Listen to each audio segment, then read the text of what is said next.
दिल्ली विधानसभा चुनाव में आम आदमी पार्टी हार चुकी है। आम आदमी पार्टी को 22 सीटें मिली और बीजेपी को 48 सीटें मिली। नतीजे काफ़ी चौंकाने वाले हैं, बिल्कुल आम आदमी पार्टी के लिए भी और बीजेपी के लिए भी, क्योंकि बीजेपी ने उम्मीद नहीं की होगी कि इतनी सीटों के बाद 27 साल के बाद हमारी सरकार उस दिल्ली में बनेगी, उस दिल्ली में जिस दिल्ली में अरविंद केजरीवाल ने बीजेपी और कांग्रेस का 10 सालों तक सफाया किया। लेकिन अब सियासी जो मौसम है दिल्ली का वो बदल चुका है। अब दिल्ली में भी बीजेपी की सरकार है, लेकिन इस बार आम आदमी पार्टी ने कई बड़े चेहरों को मैदान में उतारा था जो पहली बार चुनाव भी लड़ रहे थे। उसमें एक बड़ा नाम थे अवध ओझा का। अवध ओझा का नाम सबने सुना, अचानक से सुर्खियों में आए जब रातों रात वो पार्टी ज्वाइन कर लेते हैं आम आदमी पार्टी, और उसके बाद पटपड़गंज से उन्हें टिकट दिया जाता है क्योंकि मनीष सिसोदिया उस सीट को छोड़ देते हैं।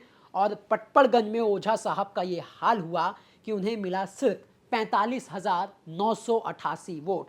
तो वहीं जो उनके खिलाफ चुनाव लड़ रहे थे रविंद्र सिंह नेगी, बीजेपी के कैंडिडेट, उनको वोट मिला 74,060 वोट। तो मतलब 29,000 वोटों से अपना पहला चुनाव अवध ओझा वो हार गए।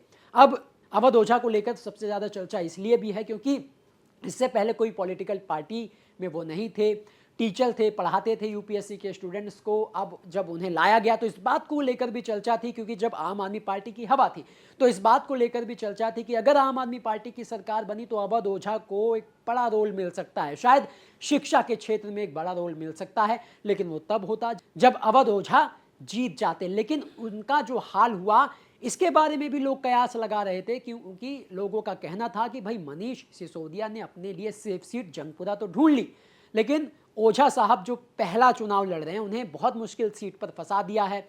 लगातार ये आम आदमी पार्टी से सवाल भी पूछे जा रहे थे, लेकिन आम आदमी पार्टी ये कह रही थी कि हमारे सर्वे में हम पटपड़गंज जीत रहे हैं और मनीष सिसोदिया ने अवध ओझा सर को अपनी जीती हुई सीट दी है। नतीजा आपके सामने है।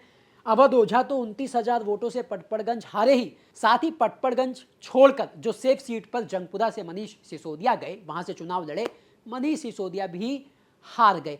अब देखिए एक और बड़ा संयोग देखिए कि मनीष सिसोदिया ही अवध ओझा को आम आदमी पार्टी में लाए थे, चुनाव लड़ाने के लिए उन्हें मनाया और अपनी सीट भी दी, लेकिन दोनों ही चुनाव हार गए। अवध ओझा भी चुनाव हार गए और मनीष सिसोदिया भी चुनाव हार गए, और अवध ओझा तो 29,000 के मार्जिन से चुनाव हारे हैं, जो एक बहुत बड़ा मार्जिन होता है।